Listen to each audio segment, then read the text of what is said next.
mog poštovanja, sekretar Pašič, gospodinu dr. Ivanu Tavčaru, bivšem načelniku varoši Ljubljane, sada na zamku v Visokoj Poljevskoj dolini.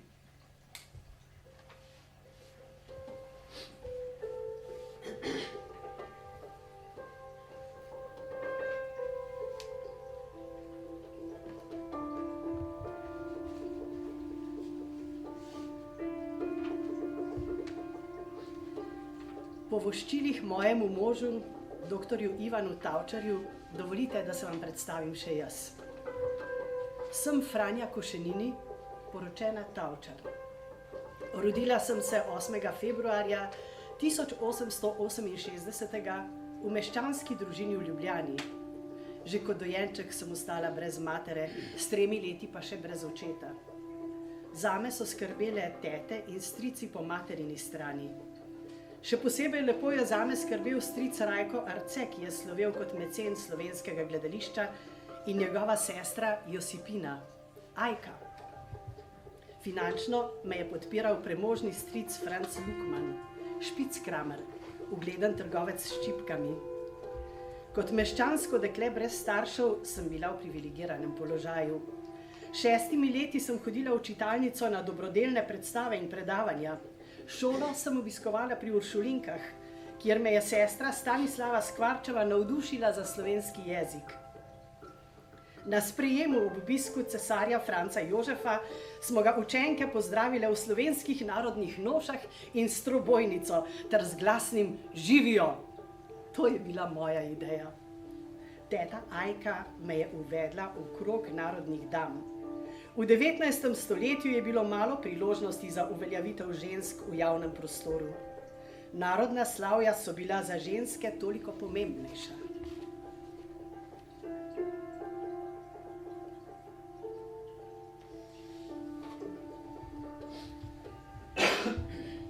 Njegov tedanji prijatelj in politični somišljenik Ivan Hribar je v svojih spominskih pričevanjih zapisal: Kmalu na to zaslovela je v narodnih krogih ljubljanska mlada gospica Franja Košeninova. Bila je živahna 18-letnica, lepe vnanjosti in prikupljivega vedenja. Doktor Tavčar vnel se je zanjo in prosil me je, da sem ga v večerih spremljal na izprehodih po poteh, koder je hodila ona. Začel je pošiljati cvetlice in kmalu je bila stvar tako daleč, da jo je lahko zasnubil in dobil tudi obljubo, da ga vzame. V dan svadbe, ki je bila v Lukmanovi hiši na Poljanski cesti, bil sem njegove sreče vesel, ko svoje lastne.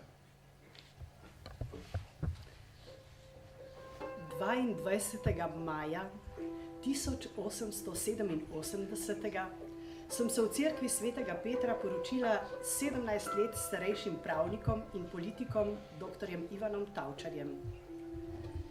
Živela sva v Ljubljani, na Bregu 10. Leta 1893 sva kupila dvorec na Visokem s finančno pomočjo moje tete Ajke Arcetove. Od takrat dalje sva bivala tudi na Tavčarjevini.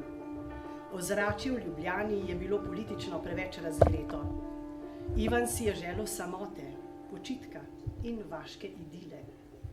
V zakonu so se nama rodili 4 sinovi in hčerka. Ante, Igor, Fran, Pipa in Ivan mlajši. Na slikah v starosti sta se nam pridružila še vnuka Iro in Jork. Franja in Ivan Tavčar sta bila pomemben meščanski in politični par. Vzajemno sta se podpirala. Doktor Tavčar pa je tudi javno pokazal, da svoji ženi stoji ob strani v ljubezni in pri javnem delovanju. To nakazujejo tudi besede, ki jih je izrekel na svojem predavanju z naslovom Žena in javnost leta 1902. Žensko gibanje, ki se je razvnelo po celem svetu, je v svojem jedru zdravo in upravičeno. Splošno človeškega stališča je žensko gibanje upravičeno tudi stališča našega malega slovenskega naroda. Žensko gibanje, ki hoče ustvariti samostojno misleče ženstvo, je torej v interesu slovenskega naroda najtopleje pozdraviti. Prvič je slovenska žena nastopila kot možu enakopravna politična činiteljica in njeno živahno sodelovanje, zlasti pri razpravah v odsekih, je dokaz njene politične zrelosti. Ne le politično. Moža je podpirala tudi v njegovem ustvarjanju. Bila mu je zvesta svetovalka pri vsebinski zasnovi njegovih del, še posebno v Visoški kroniki, ki jo je njej posvetil. Ime glavne junakinje Agate, ki mu je dodala še ime Ema, je izbrala po Flaubertjevem romanu Madame Bovary.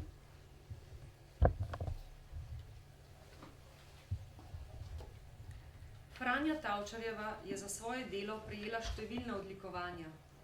Leta 1910 ji je uradna Srbija namenila red Svetega Save 4. stopnje, prejela pa je tudi visoko bolgarsko odličje, češko-slovaški red Belega leva ter še nekaj drugih odlikovanj in diplom o častnem članstvu v različnih organizacijah. 2 leti po smrti dr. Ivana Tavčarja leta 1925 je postala dvorna dama srbsko-hrvaško-slovenske kraljice Marije. Ob praznovanju 60-letnice 1928. leta so jo sprejeli v krog ljubljanskih častnih meščanov kot prvo in edino žensko vse do 2. svetovne vojne.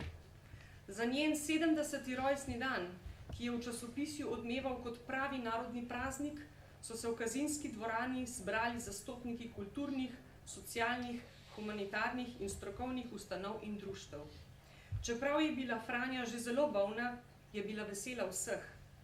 Njeno delo je bilo ugledno tudi potem, ko se je za zmerom poslovila.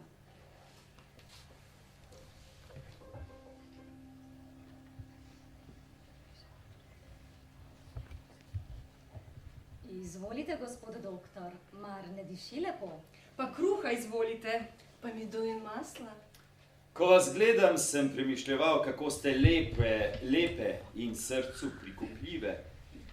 Pa bi vendar življenje zastavil, da niste nikdar poznale tiste vsemogočne ljubezni, katera ni dana vsakemu. Komur pa je dana, tega pretresa, kakor pretresa vihar gozdove na gori.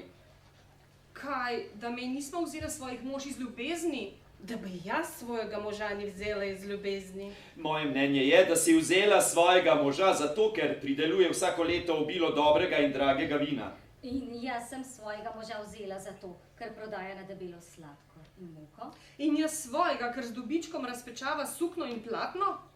Užaljene smo. Saj niste same, ljube prijateljice. Moderni čas je tak, da je zakonska ljubezen prav važno blago, ki se za visoko ceno prodaja in za visoko ceno kupuje. Kaj morate ve za to? Obrikovalec. Hudobnež. Kaj ve moderna ženska o tisti ljubezni, ki pretresa telo in dušo?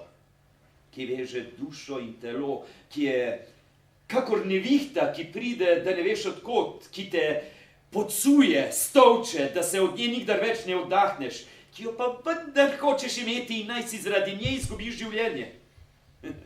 Kaj veste ve o taki ljubezni? Me ljubimo svoje može. Ja, dokler so v stanu mesec za mesecem polagati stotake na mizo. Ako bi ne bilo stotakov, ako bi ne bilo obleke in svile, ljubi Bog, koliko ženic bi svoje može še ljubilo.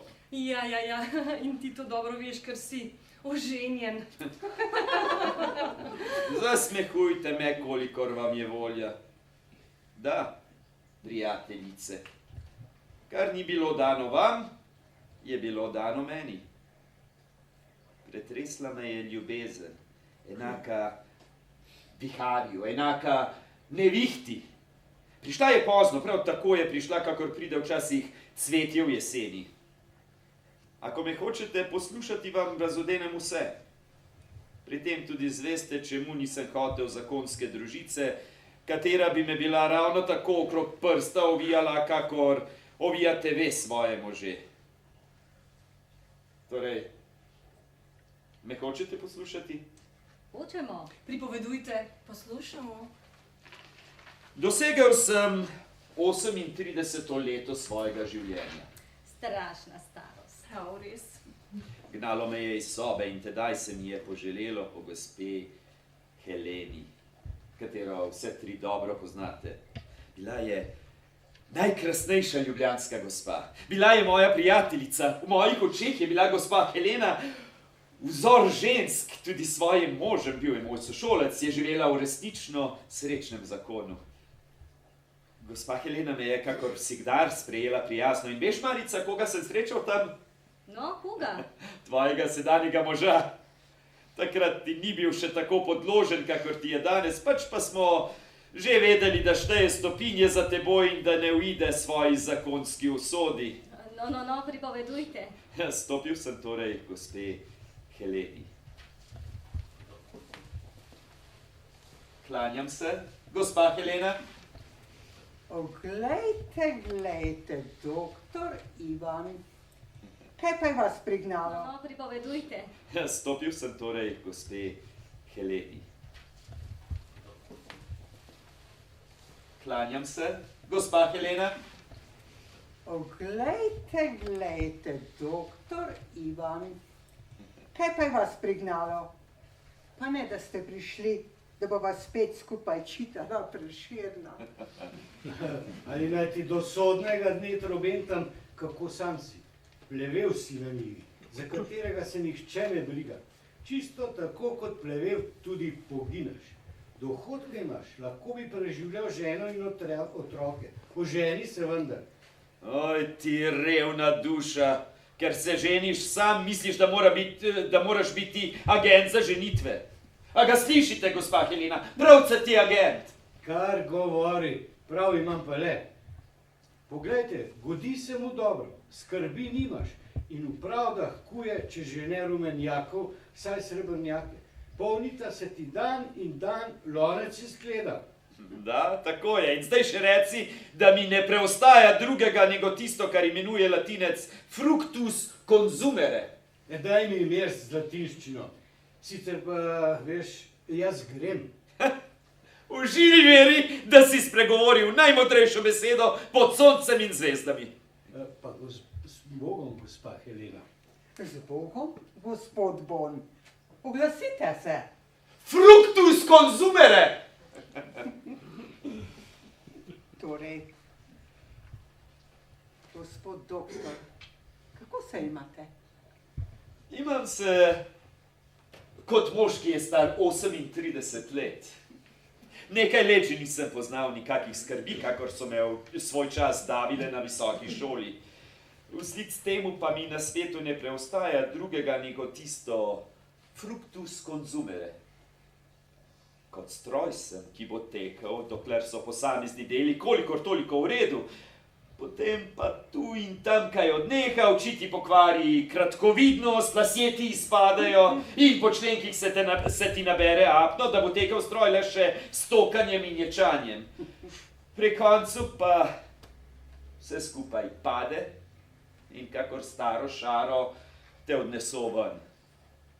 Če se pa ob najzadnjem koncu vprašaš, je li to tvoje življenje imelo kaj višjega pomena ali pomena, ne moreš odgovoriti drugega, nego ni ga imelo. Zato sem začutil potrebo po sočutni duši, da izlijem vanjo svojo otožnost. Trenutek, prosim. Elvira! Kaj želiš, mama? Elvira, pojdi sedaj malo na sprehod in potem se pa zanesljivo vrni. Prav, nasvidenje. Svidenje. Kako to grmičevo raste. Mi se pa staramo in življenje nam je v nadlego. Pri vas pa v starosti ne more biti govora. Koliko časa, gospod doktor, že zahajate v našo hišo? 6 let.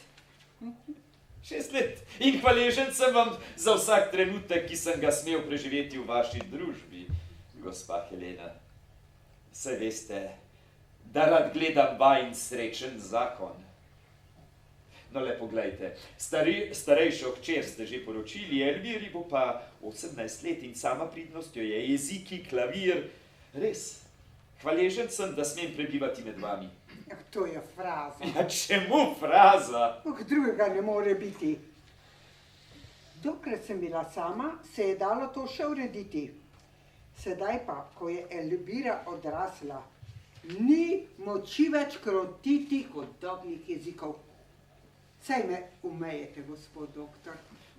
Čutim se vendar starega. Hudobni jeziki tega ne čutijo. Kaj mi je početi? Ali naj ne zahajam več k vam? Kako naj živim? Se da tudi drugače urediti.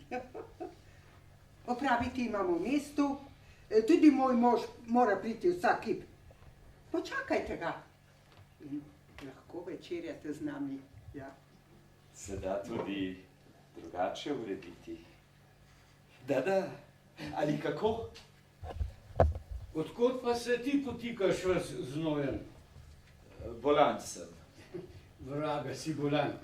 Delaš, če tisto pravdno pisarjenje sploh delo imenovati more. Delaš kot navit avtomat. Misliš malo, ješ pa veliko, ko prašiček pri koritu. Polenaril si telo, polenaril si dušo, rediš se, kako da je maščoba glavni namen tvojega tolstega življenja. Skoraj bi bil pozabil. Pismonoša mi je izročil pismo zate. Evo. Pismo. Glej ga, to je pa od Boštjana, sina sestre moje matere. Več kot 5 let te že ni bilo pri nas. Svoji ljudje morajo s sabo držati. Tudi moja žena Barbara že težko čaka in hči, Meta se je razrastla, da jo komaj spoznaš. No, torej zrabi priliko in poslušaj moj nasvet. Sedaj, ko se kosi otava, odrini v kako pogorje. Lazi po skalah, pridruži se koscem, hodi in delaj. Potem kmalu izprevidiš, da je življenje dar Božji in da se samo tepci dolgočasijo v njem. In Meta se je razrastla. No, razrastla se je.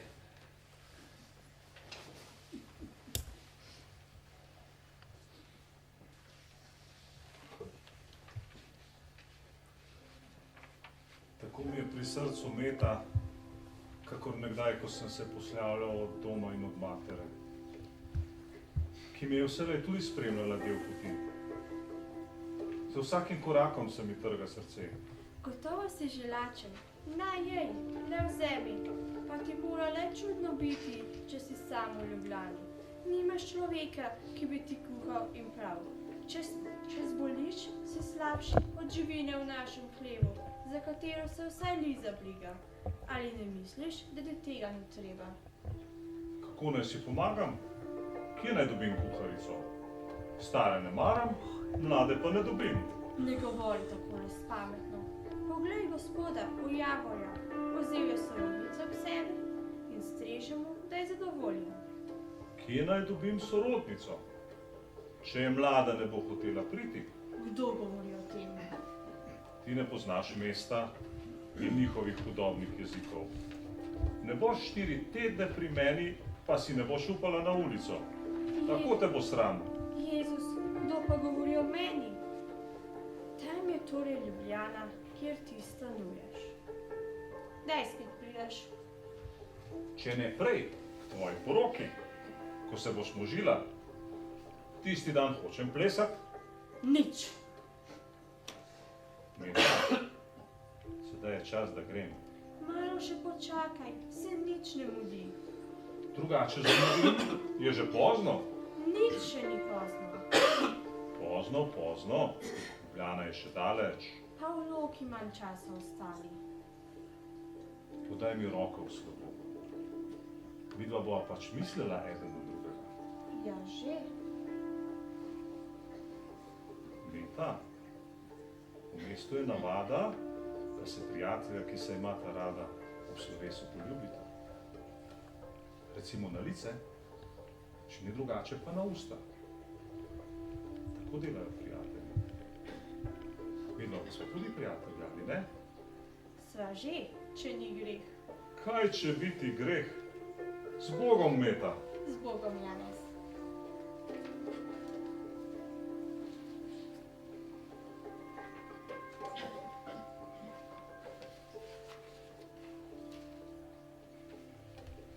Sem spet pri vas, Meta. Fižolico sem prebirala, pa je hudo plažnata. Zgodaj si prišel, kje je še Božič? Dolg čas mi je bilo v Ljubljani. Mati tudi misli, da bi ne bila tista reč nič čudna. Katera? No, da bi vzel sorodnico k sebi, da bi ti kuhala in gospodinila. Kje naj jo dobim, če ti ne bi hotela? Mati pravi, da bi to ne bilo nič čudno. V mestu bi se veliko dobrega naučila. Se očeta že vprašala? Ne še, mislila sem, da ga ti vprašaš. Ne vem. Če nočeš, pa ne. Ne ježi se, Meta. Na kaj takega ti ni treba več misliti. Če torej nočeš, Kje naj živim v Ljubljani, če sem lahko tu med vami? se boš pač naveličal. Ne bom se. Kupil sem zemljo, kupil sem živino, gospodaril bom, sejal bom, prideloval bom, sam na svojem bom. Kdo naj ti gospodini? Oženim se, Oženiš se? Moj Bog, pa vendar ne. Katera? Nič ne rečem proti tem ljudem.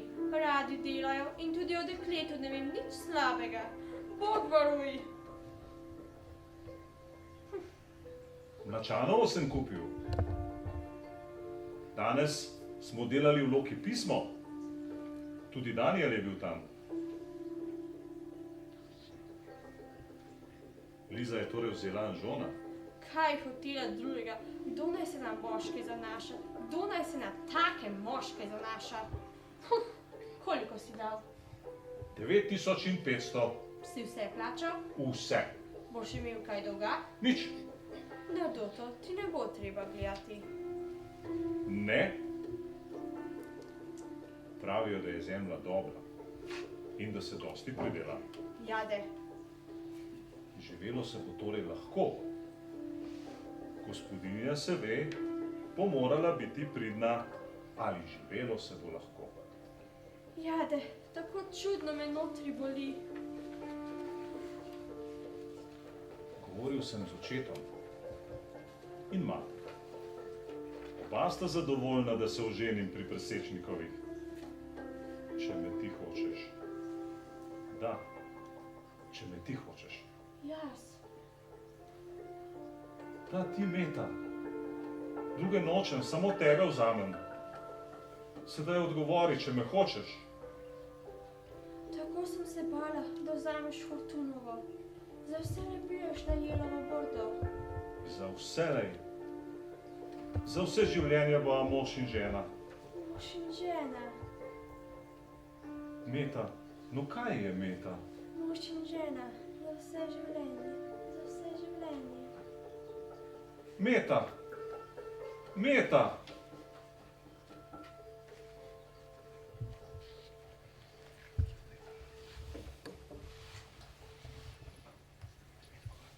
Dober dan! A ta bi rada vedela, kdo sva. Z visokega sva? Z visokega? Kje že to? Moj Bog, kje že to? Sin je, Polikarpa in njegove žene Barbare.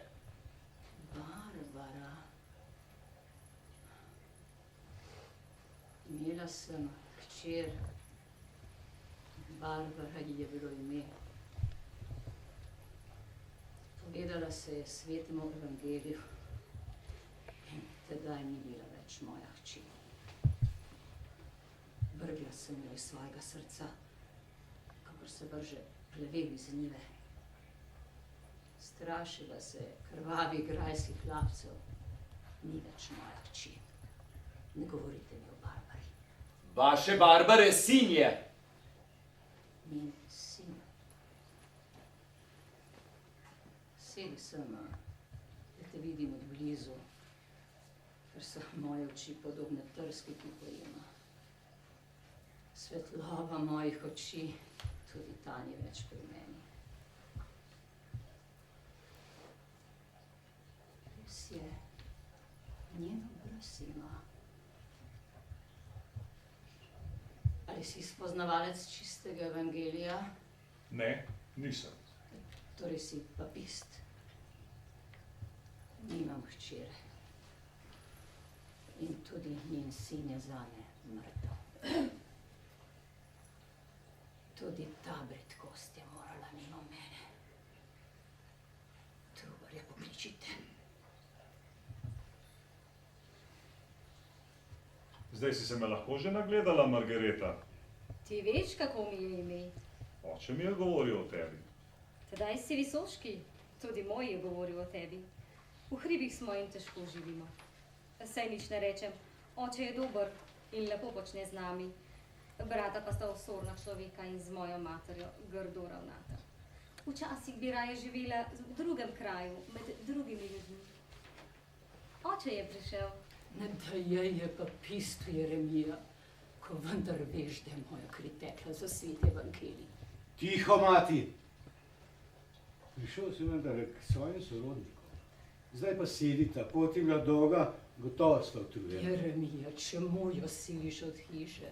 Rad jo imaš. Počakaj še. Tiho, mati! Naj mi z verigami obložijo vse vode pregrešnega telesa. In to, da so se otroci, rojeni iz mojega mesa, izneverili najsvetejšemu, leži nad mano kakor skala. Trubarja pokličite.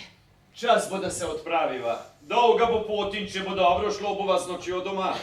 A po temi hoditi in še po gozdovih utrudi človeka. Oče mi je ukazal, da pridem k vam in vas vprašam, če bi hoteli odgovoriti na tisto, kar sta govorila na svetega Jakoba dan v Loki. Dela ti veš, kakor mi je pravil tvoj oče. Staješ zgodaj, prepiraš se nerad in hvale si vreden. Tudi Margareta se ne ustraši dela. Govorica, ki je govorica vaše hiše, ji ne teče gladko, a privadi se ji, kar se gospodinja vedno ravna po gospodarju. Na visokem sta dva in obema bo lahko Polikarp veliko dal. Pri meni jih je nekaj več, praznih rok pa ne bodo odhajali iz hiše. Tako je, prinesi očetu tale odgovor. 200 beneških cekinov, katerim priložim še 100 beneških kron. To je moj odgovor. Čez 2 tedna bo dan svetega Ahaca. Sporoči očetu, da pridemo tisti dan v Loko. Grajski pisar ali pa mestni pisač, taj Canej, bo zapisal, kar se mora zapisati, da bo vse v pravem postavnem redu.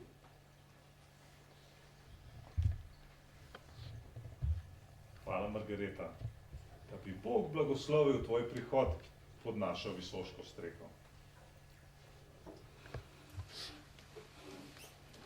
A si ga videl, Jelena, da sem imel pri sebi svojo mušketo in strelil bi jo na njega, da bi se valjal po frati? Ojej, to bi bil pogled! Kaj pa, ko bi izvedel škof Albrecht Sigismund? Ta bi ti že pokazal, kaj se pravi streljati njegove Jelene. Ti visoki gospodje pridržujejo vse zase, kar je količkaj dobrega, da bi jih vrag jemal. Nekovni lukež. In stopi, oče čaka. Vraga! Glej jo, ciganko, zgubi se coparnica, če ne te obesimo. O te pasti, pa lajaš. Se ti nisem nič naredila. Te garjo, pasti. Kaj pa je? Ja, kaj pa naj bi mi bilo? Nič. Noge me bolijo, pa že jo imam. Imaš morda kaj žganja v tvoji visagi? Privošči mi ga par požirkov. Soparnica požrešna, da bi te črvi žrli, veliki pa beli. S kolom te prebodemo, da ne boš uhajala iz groba. Ti si dober gospodar, ti si pameten, sej si z visokega, tam je denar. Privošči mi par soldov. Nikar se ne delaj, gotovo imaš na sebi ušitih pravih beneških cekinov. Nisem taka kravica, da bi denar s sabo vlačila. Nimam denarja. A zate bi nekaj imela. Izpovedni listi so, poglej, ponarjeni. Daj, Izidor, kupi za svojega očeta spovedni listek, pa še zame. Taki vražji babnici ni varno kaj odreči.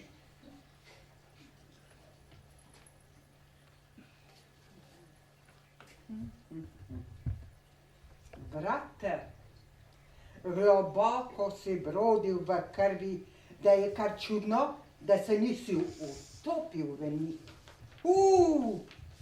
Tudi krik žensk in otrok je vmes. Pa kaj čenčaš?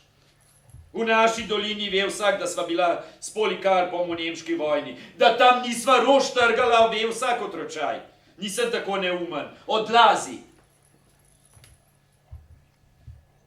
O, revež, tvoja roka tiči v človeški krvi, ki pa jo nisi sam prelival. Delal boš pokoro za to kri in nobena želja se ti na zemlji ne izpolni. Pot, ki jo hodiš danes, je prazna pot. Umrl boš in ko boš umiral, bo prestreljeno tvoje telo. Jo, moj moži! Ti vražja ženska, grdoba grda. No, kaj pa stojiš ves prepaden, Izidor? Coprnica se je zlagala. Oče Polikarp bo prav rad vzel v vednost odgovor Jeremija Wulfinga. Človeku, ki naj živi na kmetiji, ni dano, da bi izhajal brez svetega zakona. Imaš prav, Izidor. Zlasti ne, če je nevesta prkaka.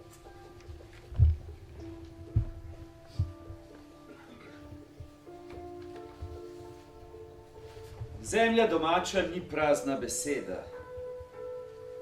Del je mojega življenja in če se mi vzame zemlja, se mi je vzelo življenje. Ko si je oglodan do kosti, ko te povsod preganjajo, kakor bi se gobe razpasle po tvojem telesu, te sprejme domača zemlja z istim obrazom, kot te je sprejela nekdaj, ko so te še v zibelj polagali. Nisi doživel pomladi, da bi te ne bilo objemalo njeno cvetje. In ne jeseni, da bi ti ne bila sipala svojih sadov. Mogoče, da je težko umreti, moja vera to ni. Ali toliko zapišem, da bi rajši umrl sredi domače doline, bodisi od gladu, nego na zlatem stolu nemškega cesarja, kjer bi imel vsega na kupe.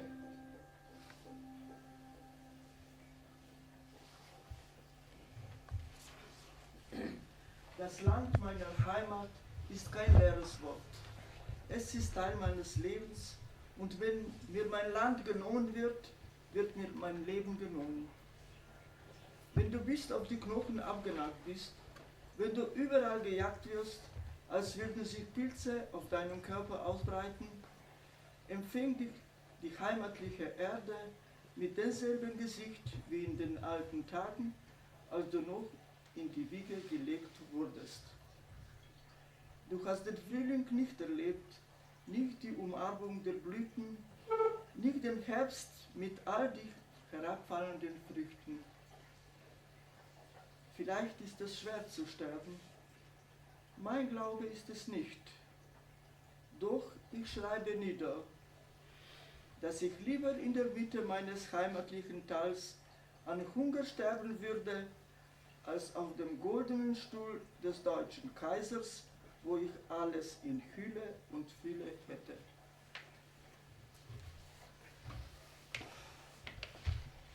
The land of my home is not an empty word. It is a part of my life, and if my land is taken from me, my life has been taken as well. When you are charred to the bone, when you are chased everywhere as if mushrooms would spread on your body, the native soil welcomes you with the same face as it did in the old days when you were still in the cradle. You have not experienced a spring without its flowers embracing you, nor an autumn without its fruits showering down on you. Maybe it's hard to die, but my fate isn't. I want to write down that I would rather die in the middle of my home valley, either of hunger or starvation, than in the golden chair of the German emperor, where I would have everything in heaps. Родная земля – это не пустое место, это часть моей жизни. И если у меня отнимут мою землю, отберут и мою жизнь. Когда ты обглодан до костей, когда тебя везде выгоняют, то Родина встречает тебя так же тепло, как и в былые времена, когда ты был еще в колыбели. Ты не чувствовал весны, если ее цветение тебя не обнимало, ни осени, если тебя не осыпало ее плодами. Может быть, тяжело умереть, но я в это не верю. И только запишу, что лучше я умру посреди родной долины от голода, чем в золотой клетке немецкого императора, где у меня было бы всего доверху.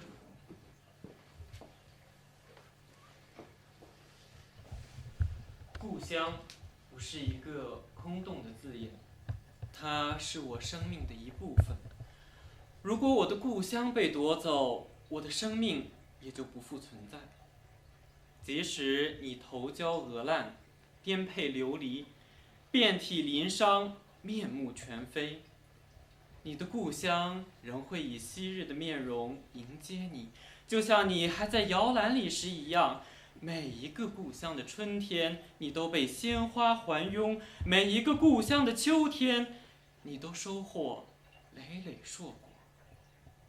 我的信仰不是死难，但对故乡我写不尽思念。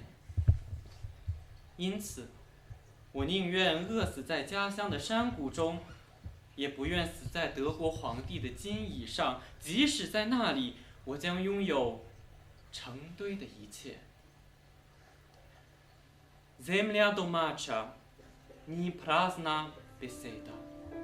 Del je mojega življenja in če se mi vzame zemlja, se mi vzelo tudi življenje.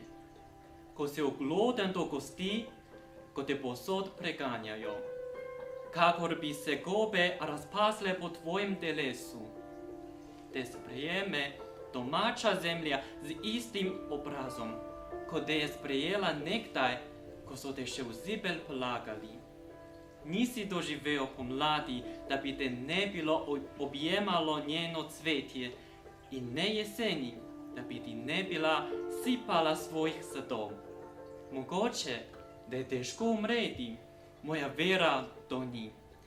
Ali toliko zapišem, da bi rajši umrl sredi domače doline, bodisi od gladu, nego na zlatem stolu nemškega cesarja, kjer bi imel vsega na kupe.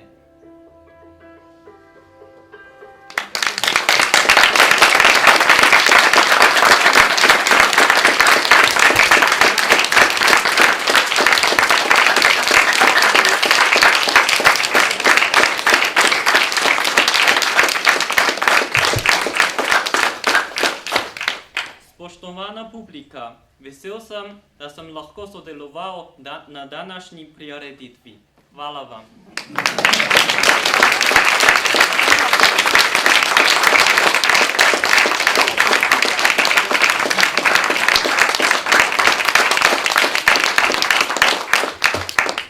S prologom v več jezikih smo zaključili naš literarni večer.